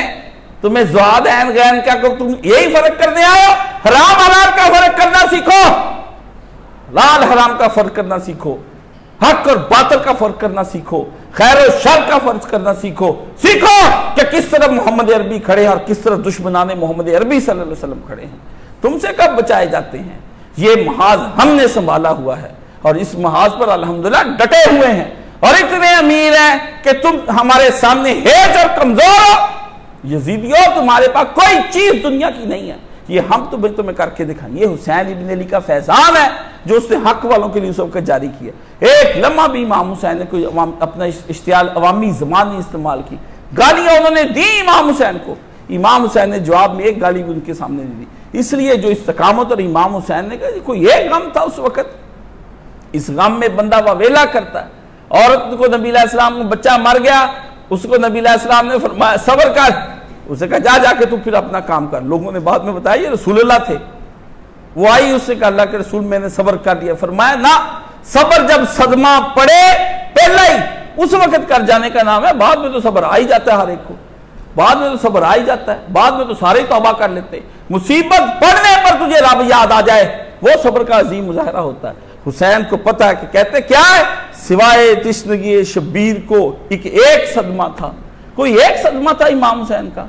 आप ये छोड़े, कहता मेरे शायर कहता छोड़, प्यास का सदमा क्या सदमा, सिवाय तिश्नगी शब्बीर को एक सदमा था, भतीजों बांझों का, भाई का, अकबर का और असगर का। है भतीजों की लाशें जुदी उठा ली और उस पे, और फिर जब घेरे में ले लिया इमाम हुसैन को, बराबर जख्म पर है जख्म शाह के जिस्म अतहर पर है। जब हजरत ज़ैनब भाई की लाश पर, जिस वक्त उसे देखा कुचलने से पहले, 64 जख्म हुसैन के जिस्म के ऊपर नेज़े और तलवारों के है। अनीस 100 जख्म है तने चाक चाक पे, ज़ैनब देख निकल हुसैन तड़पता है खाक पे है। अनीस से बांधा दिल तोड़ के रख दिया। फरमाया बराबर जख्म पर जख्म है शाह के जिस्म अतहर पर, तीर का, खंजर का, तलवार का और नेज़े और खंजर का। गजब है इतने सदमे एक जाने खाहरे शाह पर। कहते इतने गजब हजरत ज़ैनब, इधर इसमें हुसैन के सब्र की इंतहा, उधर हजरत ज़ैनब के सब्र की इंतहा। अल्लाह अल्लाह अल्लाह। कहता हुसैन ने पहले सब्र करके दिखा दिया, बहन ने बाद में सब्र करके दिखा दिया। गजब है इतने सब्र एक जाने खाहरे शाह पर, शाह की बहन पर इतने, जो शाह की जान थी ना बहन, बहनें ये होती थी जो आपसे हिस्से मांगती फिरती हैं और आप उनके हिस्से देते नहीं और उनके हिस्से मानने पर आप नाराज हो जाते हैं। ये था बहन भाइयों का प्यार आपस में। फरमाया मिशन एक, नजरिया एक पेज पर सारे बहन भाई इकट्ठे, खुदा के दीन के गलबे के लिए वो बहन भाई काम कर रहे हैं। उनको कुछ तो सिर्फ ये इस बात को खुदा का दीन गालिब आ जाए। आपकी तरह के बहन भाई थे, आप देते, आप बहन भाई नफरतें करते एक दूसरे के साथ। फरमाया गजब है इतने सदमे एक जाने खाहिब शाह पर, रिदा का, कैद का, बच्चों का और अकबर और बरादर का। कोई एक था उस वक्त सब्र। कहते चादर छिन जाने का गम, आगे कैद में जाने का गम, अपने 2 पुत्र लुटाने हुसैन जैसे भाई का गम। कहता कोई एक सब्र थी, ज़ैनब अकेली खड़ी वो ये सब्र करती फिरती थी। गजब है इतने सदमे एक जाने खाहरे शाह पर, रिदा का, कैद का, बच्चों का, अकबर और बरादर का। अल्लाह अल्लाह अल्लाह। और फरमाते तड़प के कहती थी बानो, करूं किस किस का मैं मातम। उसने कहा एक हुसैन के सब्र की बात, पूरा खानदान इस्मिर याब अब्दुल्ला का था, लेकिन हुसैन ने अपना सब्र निकाल के जाते वक्त पूरे खानदान को बांट दिया, औरतों को, सारी औरतों को। उसने कहा लो मेरी मिराज सब्र है, मेरे नाने ने सब्र किया, मेरे माँ ने किया, मेरे बाप ने सब्र किया, मेरे भाई ने किया, अब मेरा बाप जाता सब्र मुझे देगा, मैं सब्र तुमको देकर जाता हूं। ज़ैनब को सब्र दिया और सब्र देने के बाद दूसरा सब्र जाते हुए अपने, उस वक्त किसको दे गया, वो जाते हुए बानो को दे गया, अपनी बीवी रुबाब को। तड़प के कहती थी बानो, करूं किस किस का मैं मातम, किस किस पर मैं रोऊं। इमाम हुसैन की बीवी कहती जवान का, तिफल का, दमाद का, दुख्तर का या शौहर का, किस किस पे रोऊं। मेरा तो जवान दमाद मार दिया, मेरी तो बेटी बेवा कर दी। हाँ मैं छोटे पुत्र का अली असगर का गम मनाऊं या बड़े अली अकबर की जवानी पे रोऊं, किस पे मैं रोऊं। अल्लाह अल्लाह अल्लाह। तड़प के कहती थी बानो, करूं किसका मैं मातम, जवान का अली अकबर का, तिफल का अली असगर का, दामाद का है, दुख्तर का या शौहर का। शौहर की लाश भी उधर पड़ी। कमाल नहीं कर दी, रुबाब ने कमाल नहीं कर दी। इमाम हुसैन तो चले गए, यारों की लाशें उठाते, ये किन किन का आपने उठाती, किस किस का मैं कहते सब्र करूं। फरमाया तहे खंजर इमाम पाक का किस किस को ध्यान आया है। कहता सब्र देख हुसैन का, अखीर कर गया शायद, शायद तुझ पे लाखों सलाम, तूने अखीर करा दी है। फरमाया तहे खंजर इमाम पाक का किस किस को ध्यान, जिस वक्त सर कट रहा होगा हुसैन ने एक नजर ख्याम की तरफ डाली होगी। कहता खंजर के वक्त जिस वक्त कटा हुसैन का ध्यान गया तो होगा खैमों की तरफ। तहे खंजर इमाम पाक को किस किस का ध्यान आया, बहन का, बेटी का, बीमार का, उम्मत का या महजर का। है? किस किस का ख्याल हो? बहन देखी होगी ज़ैनब के साथ क्या हो जाएगा, उम्मे कलसूम बेटी देखी होगी कि मेरी फातिमा बिनत हुसैन के साथ क्या हो जाएगा, और बीमार पुत्र है इसको किसके सुपुर्द करके हुसैन इब्न अली जा रहा है, पूरी उम्मत है, या महजर का या ख्याम के जल जाने का उसको उस वक्त ख्याल आया होगा। आप सब्र की इंतहा देखें, एक एक शय पे इमाम हुसैन सब्र करते जाते हैं। और शायर ने कहा, कहता सकीना ले गई ये 5 दाग इस बागे आलम से। इमाम हुसैन की बेटी सकीना, ये जो थी सुकैना असल में नाम है, सुकैना बिनतल हुसैन, लोग सकीना पढ़ते हैं।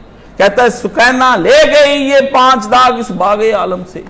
उसके दिल पे दाग थे जब उसने अपने तमाचों का, रसन का, बाप का, अम्मू का, गौहर का, अब्बे का गम ले गई, चाचे से प्यार अब्बास से उसका गम ले गई, वो तमाचे जो मारे यजीदियों ने उनके मुंह पर उनका वो ले गई है, तमाचों का, रसन का, या वो रस्सियों का गम, किस किस का उस वक्त सबने गम बनाया हो। इसलिए इमाम हुसैन के बारे में अगर आप पूछते हैं कि वो जो इस्म रियाब अब्दुल्ला की कीमत पे करनी पड़ी इमाम हुसैन को, वो कोई मामूली कीमत है इस्म रियाब अब्दुल्ला की।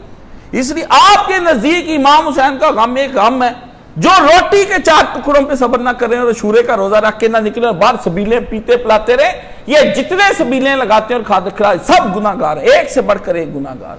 सब्र हुसैन इस शय का नाम है कि हुसैन भूखा प्यासा रहे, ये सबीले लगा लगा के उसके लोगों को बेवकूफ बनाए और दौलत के लालचों के ऊपर उनके ऊपर अपनी तरफ से नजरें न्याज़ें बांटते फिरे। हाँ, ये इस तरह कुर्बानी का गोश्त आप बांटते, बकरा तो आप बांटते नहीं, दाल बांटनी आसान है इसलिए इस तरह बांटते फिरते।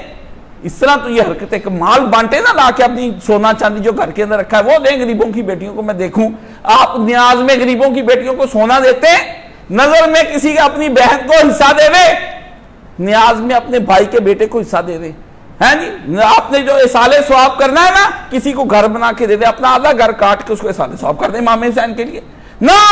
दालें हैं ना, रोटियां डबल रोटियां वो कर करके सब्र लोगों को बेसब्रा बना दो, लालच दो उनको। ये हुसैन का दिन मनाया जा रहा है, सब्र हुसैन करे और उसके ऊपर ये। और जिस वक्त आपको घेर लिया, अल्लाह अल्लाह अल्लाह कहते हैं कि बकसरत खून बह जाने से इमाम आली मुकाम पर ज़ोफ़ो नकाहत का गलबा हो गया, बदन से निढाल हो गया।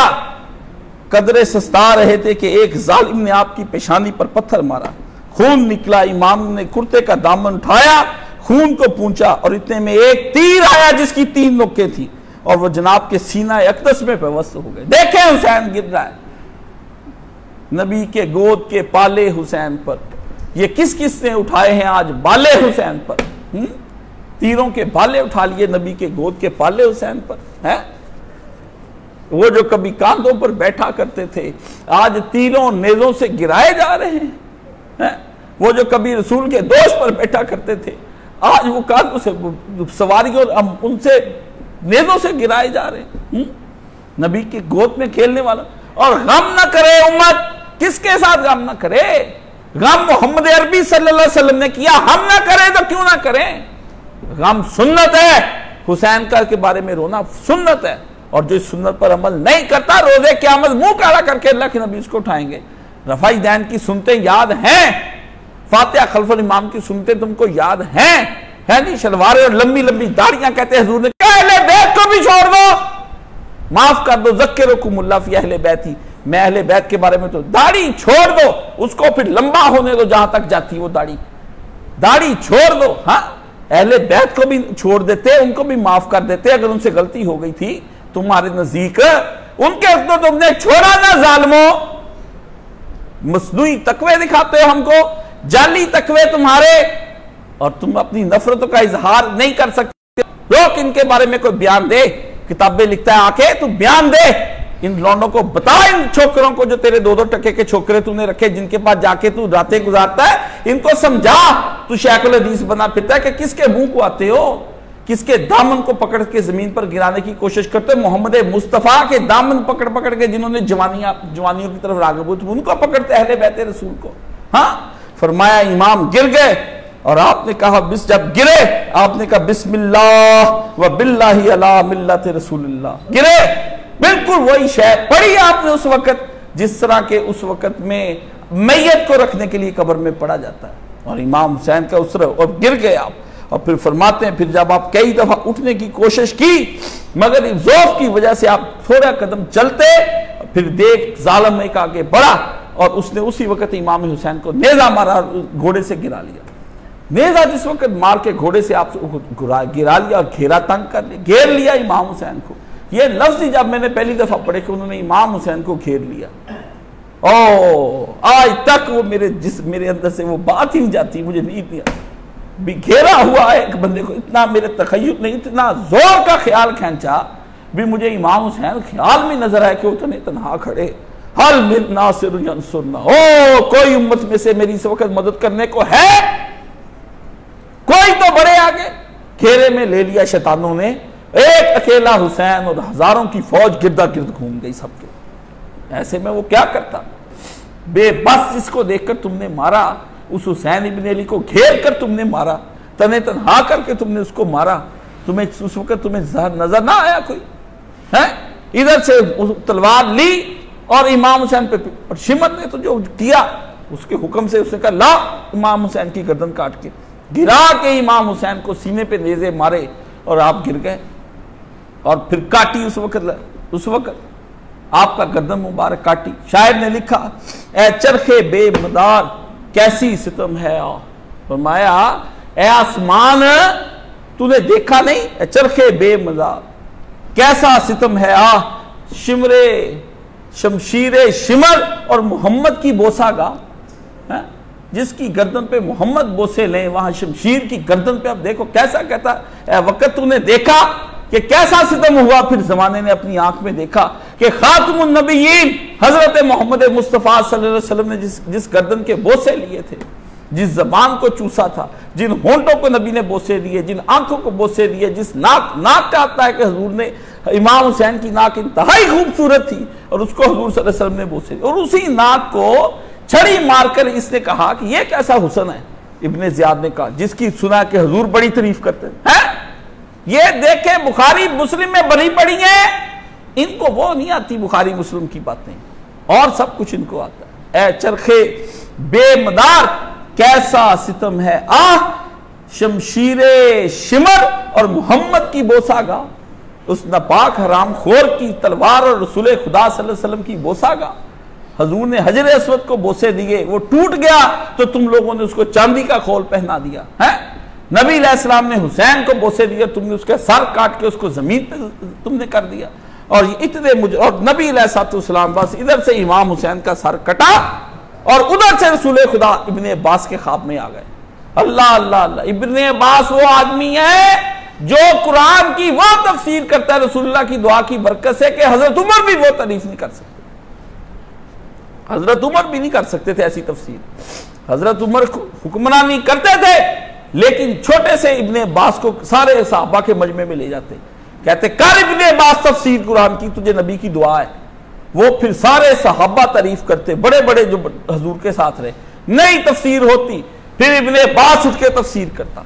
अल्लाह अल्लाह, बल्ले बल्ले, नबी की तहज्जुद का वजू कराया था इसने नबी पाक को, इसलिए हुजूर ने इसको दुआ दे दी कि जा तुझे खुदा कुरान का ऐसा इल्म अता फरमा देगा कि दुनिया तेरी मुताज हो जाएगी।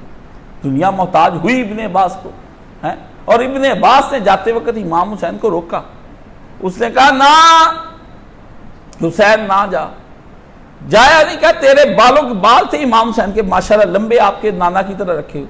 फरमाया मैं तेरे बालों को पकड़ के अगर रोकना पड़ा मैं रोक लूं, ना जा, तू एक रह गया नबी का इधर, तुझे देख देख के मैं नबी को देखता हूं, मेरे खानदान का। ये नहीं रोका यजीद बुरा। फरमाया वो इतना जालिम है, उसने तेरा लिहाज नहीं करना, उससे तुझे मार देना। वो अंधा हो चुका है इस वक्त, उसके बाप ने उसके दिल के अंदर इतना कुछ भर दिया हुआ है, वो अंधा हो गया, उसको तेरी क्या कदर, इस उम्मत को तेरी कदर है, ना जा। आपने मैंने इब्ने अब्बास अब जाना बनता है। अब करबला नाना गया तो नाने ने कहना फिर हुसैन तूने मेरा हक अदा नहीं किया, ये तेरा रोकना तेरी राय है, मेरा करबला जाना मोहम्मद के नस कुरान की नस है, मुझे हुक्म दिया नाने ने। नाने के हुक्म के मुकाबले में मैं तेरी राय का कैसे मान जाऊं। कहते सहाबा किराम ने रोका और हुसैन क्यों गया, क्योंकि उसके नाने का हुक्म था। रसूल के हुक्म के सामने किसी सहाबी का इज्तिहाद नहीं चल सकता, किसी सहाबी की कोई राय नहीं मानी जाएगी। उन सहाबियों को रसूल की उस हुक्म का नहीं पता था जो नबी उसको बता गए थे अपने बच्चे को। समझ गए ना, हुसैन को नबी का हुक्म तंग कर रहा था। वो एक उम्मती था, वो एक नवासा था, एक सच्चे नबी का नवासा था, उसका सच्चा पैरोकार था। वो नाने का हुक्म देखता, दीन का तकाजा देखता, कुरान की पुकार देखता, खुदा का पैगाम देखता, या इब्ने अब्बास और इब्ने उमर की बात मानता। कितनी बात। और ये अहले हदीस जो हैं, इनसे पूछे ये कितने इब्ने अब्बास और इब्ने उमर को कितना का मानते। 20 मसले ये अहले हदीस उनके रद्द करते हैं। 20 मसले कहते हैं जो सुन्नत के खिलाफ है, इसलिए हम देखेंगे नबी के हुक्म के मुकाबले में सहाबा की बात नहीं चलेगी। तुम वहाबियों को इतना यकीन है तो हुसैन जिसके नाने का दीन है वो ना मानता। कैसा बेवकूफ तुम इस उम्मत को बनाते हो कि सहाबा ने रोका, सहाबा ने रोका। तुम हमें पागल ना बनाओ, ना इस उम्मत को बेवकूफ बनाने की कोशिश करो। हजरत शेख तुम ना बनाने की हमें कोशिश करो। हम जानते हैं तुम लोगों के अंदर तुम्हारा इल्म कितना का है। तुम सिर्फ ये ज़ाराबाज याज़रबों की गर्दानें कर सकते हो, इसके अलावा कुछ पेश करो। कोई फाहमे दीन की मार्फत, दीन की पहचान, असरार और रमूज़े दीन, हिकमत दीन, ला हातु बुरहानकुम इन कुंतुम सादिकीन। कोई तुमने दीन पर कोई अच्छी किताब लिखी हो जो बच्चों को दहरिए से निकाल दे, जो बच्चों को अकली और मंतकी और फलसफी तौर पर शिरक से बाहर निकाल के रख दे। लाओ हमारे पास तुमने दीन का, तुमने कोई दीन का काम किया होता तो यूरोप में से मुसलमान ना हो गया होता। तुम्हारे तो अपने इलाके गुमराह, तुमने क्या दीन का काम करना है। हुसैन एक निकला और लाखों उलमा के ऊपर अकेला भारी है, वो पूरी दुनिया के ऊपर हुक्मरानी कर रहा है। तो ये असल मसला ये है कि हुजूर सल्लल्लाहु अलैहि वसल्लम को ख्वाब में देख लिया। आप देखें कि नबी अलैहिस्सलाम, कुछ कहते हैं हुजूर कहाँ है, आलम बरज़ख में रूह है। कुछ कहते हैं नबी अलैहिस्सलाम की जिस्म मुबारक जो है वो कब्र के अंदर मौजूद है। पर उस दिन नबी अलैहिस्सलाम आ गए इब्ने अब्बास के ख्वाब में जोर के वक्त में। अश असा व अकबरा, रसूलुल्लाह सल्लल्लाहु अलैहि वसल्लम के बाल मुबारक उस वक्त बिखरे हुए थे और आपके जिस्म मुबारक पर मिट्टी गुबार के आसार नजर आ रहे थे। मैंने कहा फिदा का उम्मी व अबी या रसूलुल्लाह मा हाज़िला का, ओ मेरे प्यारे नबी तुझ पर मेरे माँ बाप कुर्बान, मेरी रूह कुर्बान, मेरा जिस्म जान कुर्बान, ये आपकी क्या हालत हो गई। तो कहते मैंने देखा कि हुजूर के हाथ में शीशी। मैंने कहा ये क्या है, लोहे एक शीशे की शीशा बोतल पकड़ी हुई। हुजूर ने फरमाया हाज़ा दमुल हुसैन व असहाब, ये हुसैन और उसके यारों का खून है जो सुबह से मैं करबला आया हुआ हूं, इकट्ठा कर करके बोतल में डाल रहा हूं, जमीन पर गिरने ना पाए। मैं अर्श पे लेकर जाऊंगा, मैं अर्श पर लेकर जाऊंगा। रसूलुल्लाह को आलमे बरज़ख छोड़ना पड़ गया। अल्लाह ने कहा जा नबी मोहम्मद सल्लल्लाहु अलैहि वसल्लम, आलमे बरज़ख में अब तेरा ठहरना नहीं, जा करबला जाके हुसैन और उसके यारों का खून इकट्ठा कर ले। एक हुसैन का खून नहीं, नबी ने कहा नबी हुसैन के यार। असहाबी लफ्ज बोला है, बताएं आपने कहीं रसूल पाक ने कहा हो कि उमर का सहाबी, अली का सहाबी है, उस्मान का सहाबी, अबू बकर का, हुसैन के सहाब जो अपने लिए लफ्ज अपने यारों के लिए बोला वही हुसैन के लिए बोला सहाबी, सहाब है उसके साथी। अब करेंगे तर्जमा, माना साथी होता है, माना कर तर्जमा, जेरा माना इतने करेगा ना वही माना उधर साहब का मैंने कर लेना, तेरा मैंने झुका जरा के राख कर देना, तुझे नहीं मैंने छोड़ना। नासबी तू छोड़, तू किसी भागेगा किस तरफ, तूने पाला किन से डाल लिया है। अल्लाह अल्लाह अल्लाह अल्लाह। इमाम हुसैन का उसके सहाबियों का खून सुबह से इकट्ठा करता। एक हुसैन की जन्नत की गारंटी नहीं दी नबी ने। नबी ने कहा जितने साथ हुसैन के जाएंगे सब जन्नत में जाएंगे, सब साथ में जन्नत। 72 गिन ले या 150, ये तेरी मर्जी है, तेरी मर्जी है। उसमें वो भी एक है जिसको हुर बिन यजीद रियाही कहते हैं, और उसने भी सब्र करके दिखा दिया इमाम हुसैन के पीछे। हुकूमती ओहदा ऐन मौके पर छोड़ दिया। उसके जाने के जब वो जाता फतह करके उसको बड़ा ओहदा मिलना था, उसने जंग लगा के देख लिया। उसने कहा उधर तो अल्लाह के नबी का नवासा खड़ा है। आज भी मैं तुम यजीदियों में से जो हुर हैं, मैं तुमसे कहता हूं देख लो, इस तरफ मोहम्मद रसूलुल्लाह की हदीसें हैं, हुसैन के पीछे, यजीद के पीछे कोई खड़ा होने वाला नहीं। हत्ता रोजे क़यामत हजरत मुआविया भी कह देंगे ये मेरे हलाल का पुत्र नहीं, ये भी नूह अलैहिस्सलाम के पुत्र की तरह का कमीना था, या अल्लाह मैं से बरी हो गया, वो भी कह देगा। जिसका बाप उसका ना हो, जिसकी मां उसकी ना हो। और सुनो, यजीद के पुत्र ने अपने बाप से बरात का ऐलान कर दिया। उसका नाम भी मुआविया था, अपने दादे के नाम पर। वो आया तख्त पर बैठा, यजीद के मरने के बाद फरमाया मेरा बाप बुरा आदमी था, और मेरे दादे ने जो कुछ करना कराया था पूरा हुकूमत का तुम लोगों के सामने आ गया, मैं ऐसे हुकूमत से दस्तबरदार हो जाता हूं। अल्लाह अल्लाह अल्लाह। उसका पुत्र उसके पीछे नहीं खड़ा, उसका बाप नहीं क़यामत के रोज खड़ा होगा, तुम देखोगे। तुम उसके पीछे किसके पीछे खड़े हो? देखो नबी अलैहिस्सलाम, इसके पीछे फातिमा है, अली है, हसन है, हुसैन है। नबी के चारों यार भी खड़े नजर आएंगे और 1,24,000 पैगंबर भी खड़े नजर आएंगे, उम्मत के फाज़िलीन भी नजर आएंगे, फुकहा भी, ज़ुहाद भी, उज़्ज़ाम भी, शेख भी, मशाइख भी, हर मुहद्दिस भी तुम्हें इसके पीछे मुफस्सिर नजर आएगा। हुसैन से किसको फरार हासिल है? जो हुसैन से फरार हासिल करेगा वो आखिर जहन्नुम का ईंधन बन के रहेगा। वो जहन्नुम का ईंधन बन के जाओगे किधर को? जन्नत तो इधर है, वो तो तुम्हें जन्नत की तरफ हुसैन बुला रहा है। हुसैन के पीछे तो देखो कौन खड़ा है। हुसैन के पीछे उसका नाना खड़ा है, मोहम्मद अरबी सल्लल्लाहु अलैहि वसल्लम खड़े हैं। एक हदीस यजीद का नाम लेकर मुझे बताओ, इतना बदबख्त है ये हाफिज अतीकुर रहमान अलवी। उसे पूछा, सर जी ये इमाम हुसैन की तो इतनी फजीलतें हैं, यजीद की भी कोई फजीलत है? कहता हाँ, वो मुसलमान नहीं, ये फजीलत है उसकी। ये देखें जब गिरते हैं तो कहां पर जाकर गिरते हैं, वो मुसलमान नहीं। नबी अलैहिस्सलाम ने नहीं फरमाया कि मुसलमान जहन्नम नहीं जाएंगे, जिनके बुरे काम होंगे वो जहन्नम में। मुसलमान होना कोई ये फजीलत है?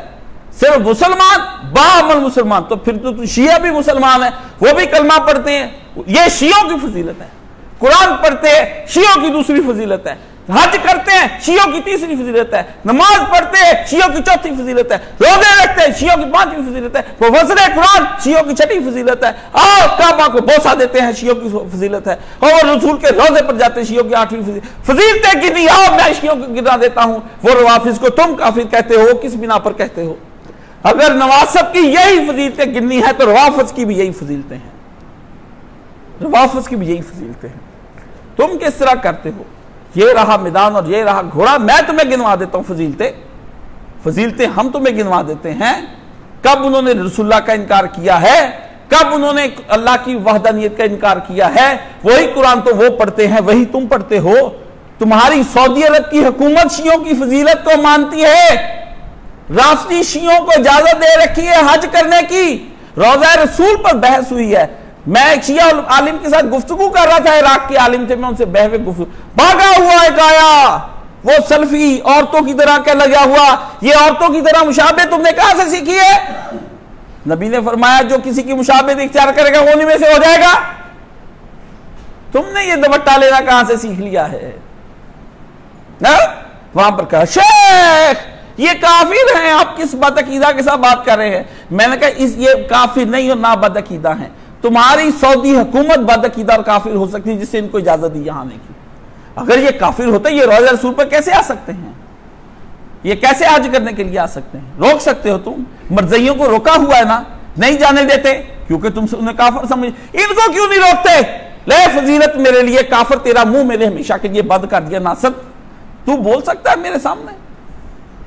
बहाने ना बनाओ। इस तरह तो सारे बंदे मुसलमान फजीलत है, सारे फजीलत है। फजीलत वो होती है छह के सारे लोग मौजूद हों, उनमें से एक नुमाया कामयाबी करके जो ऊपर जाए, वो फजीलत है। क्या फजीलत नबी अलैहिस्सलाम ने? इस तरह तो मुझे भी फजीलत हासिल है। मैं कलमा नहीं पढ़ता, मैं मुसलमान नहीं। सारे बरेलवियों को फजीलत हासिल है, जिनको तुम काफिर और मुशरिक गुस्ताख कहते हो। देवबंदियों को जिनको तुम कहते हो फिका हनफी के मानने वाले सही नहीं है, नबी का पीछा छोड़े, उनको भी फजीलत हासिल है।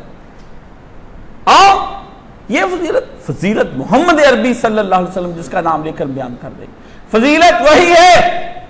और उस जैसी फजीलत किसी को भी नसीब नहीं हुई जैसी सैयदा अहले शबाबुल जन्नह को फजीलत हासिल, जैसी उसकी मां को हासिल होगी, जैसे उसके बाप को फजीलत हासिल होगी। ये आपके सामने ये झूठ के पलंदे हैं, जो इनका रद्द हम ना करें तो फिर इनके साथ क्या हम इनका रद्द करें? नबी ने वहां से छोड़ा, फरमाया सुबह से हुसैन और उसके साथियों का खून इकट्ठा कर रहा हूं। हज़रत इब्न अब्बास कहते मैं उठा, मैंने वक्त नोट किया, जब काफिला वापस आया तो मैंने उनसे पूछा कब शहादत हुई थी? उन्होंने बताया इस वक्त। तो अल्लाह की कसम वही वक्त था जिस वक्त में मुझे रसूलुल्लाह ख्वाब में नजर आए। आपका नबी करबलाओं में बरज़ख से करबला गया है। आप कैसी बात कर रहे हैं? आपके नबी ने सफर किया है बरज़ख से करबला का। अगर तुम कब्र में भी जिंदा नबी को मानते हो तो नबी ने मदीना छोड़कर करबला का सफर किया है। मिटा दो इन हदीसों को। फिर कभी ज़ईफ साबित करने की कोशिश करते हो, कभी कुछ साबित करने की कोशिश करते हो। लिखा एक सल्फी आलम दीन ने कि ये जितनी भी रिवायात इसके अंदर आई हैं, ये नबी ने फरमाया मोमिन जब ख्वाब में मुझे देखेगा तो वो मुझे ही देखेगा, शैतान को नहीं देखेगा। इब्ने अब्बास तो साथ रहा था, उसको नबी के चेहरे की पहचान थी, नबी उसकी जान थी, नबी उसके चचा के बेटे थे, वो नबी के सहाबी थे, उन्होंने रसूलुल्लाह को तहज्जुद पढ़ाई थी, नबी के साथ खड़े होकर इब्ने अब्बास से तहज्जुद पढ़ी थी, नबी की दुआएं थी उसके साथ, उसने देखा रसूलुल्लाह को। अब तो कोई शक ही नहीं रह गया कि ख्वाब था सही कि नहीं सही था। आपके नबी करबला चले गए, खून इकट्ठा किया हुसैन के यारों का, और इमाम हुसैन की क्या फजीलत तुम सुनना चाहते हो? अबू बकर शहीद, अबू बकर फौत हुए, रसूलुल्लाह किसी की ख्वाब में नहीं आए। उमर की शहादत हुई, उस्मान शहीद किए गए जैसे तुम कहते, खुद हुसैन का बाप अली भी शहीद किया गया, नहीं। हसन के जिगर के टुकड़े कट कर जहर में थाल में गिर गए, शहीद हुए, नहीं। सहाबा की कसीर तादाद जंगे सिफीन और जंगे जमल में मारी गई, नहीं। पर जिस दिन हुसैन इब्न अली दुनिया से रुखसत हो रहा है, मोहम्मद अरबी को इजाजतें हो गई जाके उसके यारों का और उसका खून इकट्ठा कर ले। जहां खुलफाए राशिदीन के लिए ना आए, जहां हुसैन इब्न अली के लिए अभी वो इमाम नहीं पी लिया। फिर जिसने जब शहादत का जाम, उस हुसैन इब्न अली पे लाखों सलाम। आप किस तरह की बातें हमें करके सुनाना चाहते हैं? हुसैन का इस बिरजाब अब्दुल्ला जो है ये मामूली नहीं है, ये दुश्मनाने अहले बैत अब बिदती हो चुके हैं। हुब्बे हुसैन रसूलुल्लाह की सुन्नत है, जो रसूलुल्लाह की सुन्नत का मुखालिफ होता है वो बिदती होता है। यजीद की मोहब्बत बिदअत है, नबी ने कहीं हुक्म नहीं दिया है। आप बिदती हैं, आप वहाबी से बिदती हैं। बरेलवियों को बंद कर दो, इनको कहो नासबी बिदतियो। और जब अहले बैत से प्यार हुक्म इलाही है, अल्लाह ने फरमाया है इन कुंतुम तुहिब्बूनल्लाह फत्ताबिऊनी, ये चाहते हैं ए नबी मुझ अल्लाह से प्यार करना, ये तेरे पीछे चले। हुसैन से मोहब्बत करना, नबी के पीछे चलना है, तब भी अल्लाह प्यार करेगा आपसे। बिदती हैं जो हुक्म इलाही को छोड़कर मन मर्जी करे, वो कौन होता है? वो मुशरिक है। तो आप नासबी बिदती भी हैं, मुशरिक भी हैं, नासबी भी हैं, मुशरिक भी हैं, बिदती भी हैं, नासबी भी हैं। आप कहते हैं अगर आपको जिक्र पंचतन नहीं मिलता है तो वो मस्जिद, जिस मस्जिद में जिक्र पंचतन ना हो, समझ लो वो दुश्मनाने अहले बैत की मस्जिद है, दुश्मनाने अहले बैत की मस्जिद है। मस्जिद ज़र्रार, जिस तरह मुनाफिकीन ने अपनी अलग मस्जिद बना ली थी, इसी तरह नासबीन ने भी अपनी अलग मस्जिद बना ली है। समझ गए? ऐसी मस्जिदों में आप जा रहे हैं इनको सुनने के लिए, फिर कहते फिरका वारीद को हवा देते हो। जब तुम देते हो तो तुम्हें नहीं पता चलता क्या हो रहा है। हम अगर फिरका वारीद को हवा देने पर आ गए, तुमसे संभाली ना जाएगी। हम तो तुमसे ये कहते हैं, इसलिए जो हमायत यजीद कर रहा है और हदीसों का झूठा सहारा लेता है, वो दुश्मने हुसैन है, वो दुश्मने हुसैन है। और हम हुसैन दुश्मनों से बेजार हैं, हम बेजार हैं।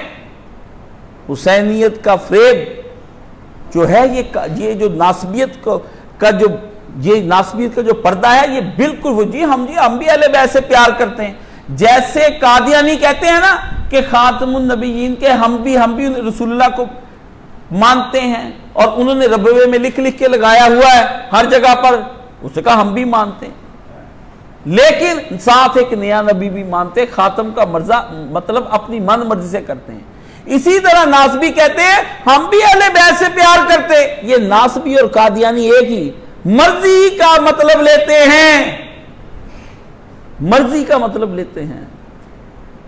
लिख के इश्तिहार यही लिखाएंगे, अजमत अहले बैत कॉन्फ्रेंस, वहां तकरीरें शुरू हो जाएंगी, यही अहले बैत नहीं और भी बड़े अहले बैत हैं, फलाने इमाम ने आल का ये मतलब लिखा, फलानी जगह आहल का मतलब ये है, जबकि खुद मानते हैं कि एक एक लफ्ज के 10-10 माना होते हैं और वो मौका मुतय्यन करता है कि उस लफ्ज का माना दरअसल वहां पर क्या है। हाँ, इसी तरह इन्होंने हुब्बे अहले बैत और अजमत अहले बैत की कॉन्फ्रेंसें कराते हैं और पर्दे में नासबियत फैलाते हैं। कहेंगे जी हाँ जी हम भी मानते हैं हसन हुसैन जन्नत के सरदार हैं, मगर जब मगर आ जाए, जब मगर आ जाए समझ लो नासबियत की गुफ्तगू शुरू होने लगी है।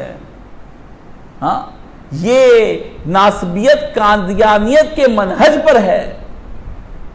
ये जो कादियानियत का तरीका है वारदात है, वही इनका वारदात है। ये डाकू है नूरपुरी, गुलाम मुस्तफा जी दोनों डाकू हैं, हुसैनियत के दो डाकू, ये दो बड़े डाकू आए हैं। है इन डाकुओं ने डाका डाला है, माना कुछ करते हैं मुराद कुछ लेते हैं, लफ्ज कोई बोलते हैं, तरीफे अपनी बनाई हुई हैं इन लोगों ने। ये डाकू हैं सब के सब, जितने भी हमारे खिलाफ बात करते हैं। और क्या करते हैं, हमायत यजीद की करो, नाम हुसैन का लो, हमायत यजीद की करो। जैसे कादियानी हैं खत्म नबूवत का नाम लेते हैं और माना अपना बनाते हैं, इसी तरह सहाबियत का मफहूम खारिज के पर, जैसे सहाबियत का गलत इस्तेमाल खारजी करते हैं और आयतों का गलत इस्तेमाल करते हैं, इसी तरह इन्होंने अदालत सहाबा एक बनाई, इसमत सहाबा मनवाते हैं। सारी बातें ये उस वक्त शुरू इनकी हो जाती हैं जब ये दिन आते हैं, आगे पीछे इनको कोई काम नहीं है।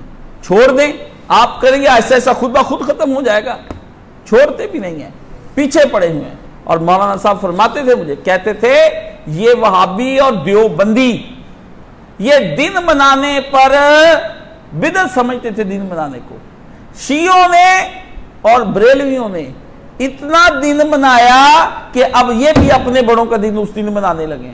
यौम उमर, यौम उस्मान, इस्लाम में तो दिन था ही नहीं।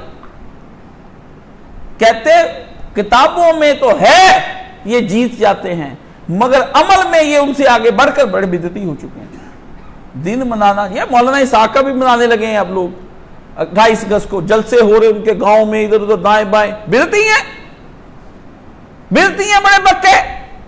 हमारे साजी को बदनाम करते हैं, आप इन्हें याद आ गए, कॉन्फ्रेंसें करते फिरते 28 अगस्त को, हर वो आदमी उसको रोकेंगे, तुम दिन मनाते हो, छोड़ दो, तुमसे छोड़ा भी नहीं जा रहा, रखा भी नहीं जा रहा, माना भी नहीं जा रहा, क्या करोगे तुम? सांप के मुंह में छपकली आ गई है, अब वो उगलता है तो कलंकी कहलाता है, खाता है तो कोड़ी हो जाता है। किधर को जाओगे तुम लोग? तुम्हें ना नाम हुसैन हजम हो रहे हैं, ना निकाली पा रहे हो। चले, ये अजीब बात है कि कातल को भी तुम कर रहे हो और दूसरे को भी मान रहे हो, शहीद को भी। और एक वो उठा है मुफ्ती तारिक मसूद, गधा, एक लफ्ज भी उसे फिका हनफिका नहीं आता। आप छोड़े, चलो अपनी फिका ही आती होती। खुद कहता है मैंने कुछ नहीं पढ़ा, इकरार किया उसने, कहता वो शहीद हो जाए तो उस पर तो खुशी मनानी चाहिए। 2 लड़के अपने भेज दे जो तेरे बच्चे, मैं जिबा करके भेजूंगा, खुशी कर ली। अपनी बहन को लाना, मैं बीच मजमे के अंदर पर्दे उसके खींच लूंगा, तो कहीं हक बात पर सबर कर रहे हैं हम, हैं? खुशी करने की बात है तो आओ, खुशियां करते हैं। अपने अपने लड़कों को भेजो, मैं जिबा कर करके भेजता हूं ताकि तुम्हें खुशियां मनाने का मिले मौका। रसूलुल्लाह ने आके ढोल बजाया था ना ओहद से वापसी पर कि बल्ले बल्ले बल्ले मेरे सारे सहाबा शहीद हो गए। 70 सहाबी जिसे नबी के शहीद हुए हैं, काफर हुजूर को चक्कर दे के हुजूर के सहाबी ले गए और पहाड़ पर ले जाकर उन बेचारों को जिबा कर दी। 1 महीने तक नबी ने उनके ऊपर लानत फरमाई। सुबह की नमाज में शहीद जब हो गए तो रसूलुल्लाह कहते ठीक है भाई, शहीद हो गए वो तो जन्नत में चले गए, फिर क्या हुआ, मैं और सहाबी तलाश कर लूं। हाँ, वाशी जिसने रसूलुल्लाह सल्लल्लाहु अलैहि वसल्लम के चचा को टुकड़े किया था, वो ईमान ले आया, रसूल के सामने आया, बुखारी शरीफ में है, रसूलुल्लाह ने कहा कि मैं तेरा ईमान कबूल किया, अपने चेहरे को मुझसे हटा ले और कभी सामने ना आना, तुझे देखकर मुझे चचा याद आता है। हजूर को तो चाहिए तो उठ के जफ्फी डालते, माथा चूमते, तेरी वजह से मेरा चाचा जन्नत में चला गया। बदबख्तो, एक इमाम हुसैन को नाम मानने से कितने तुम्हारे मसले खराब हो रहे हैं और हमें कोई परवाह ही नहीं है। देखो, हमें सादा सी बात है, रसूलुल्लाह ने एक निजाम दिया, वो 30 साल चला, उसके बाद हजरत मुआविया ने उसको बदल दिया, उसके बेटे ने तो हद कर दी, सब हदें ही पार कर दी। हमें तो तारीख बड़ी अच्छी समझ आ रही है, तुम बहाने बाने से कभी इस तरफ से कभी इस तरफ, सबको बचा लो, सबको नहीं बचना। हीरे पासा एक को रहना, या खेड़े या रांझा, समझ गए? सप नाल भी जराने तेरे ते फनियन नाल भी फेरे, ये जोगी नाल जराने तेरे ते फनियन नाल भी फेरे। जोगी के साथ भी जराना रखा हुआ है, फनियन सांप को भी अपना यार बना रहे। इस तरह नहीं होना। या इमाम हुसैन रह जाएगा, रसूलुल्लाह सल्लल्लाहु अलैहि वसल्लम रह जाएंगे, या तुम्हारी नासबियत और यजीदियत रह जाएगी। अल्लाह हमें इमाम हुसैन अलैहिस्सलाम के साथ रहने की तौफीक अता फरमाए। अल्लाह ताला हमें उनकी सच्ची मोहब्बत अता फरमाए, अपने प्यारे नबी और इमाम हुसैन के पीछे पीछे जाने की तौफीक अता फरमाए। व आखिरु दावाना अल्हम्दुलिल्लाहि रब्बिल आलमीन।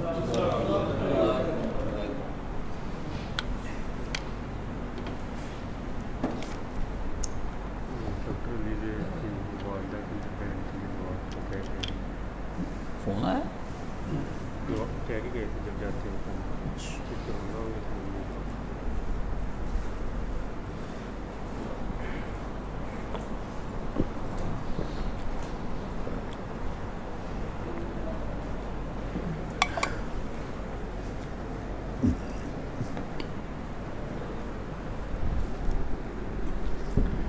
अल्हम्दुलिल्लाह वस्सलातु वस्सलाम अला रसूलिहिल करीम व अला आलिहि व सहबिहि अजमईन, अम्मा बाद।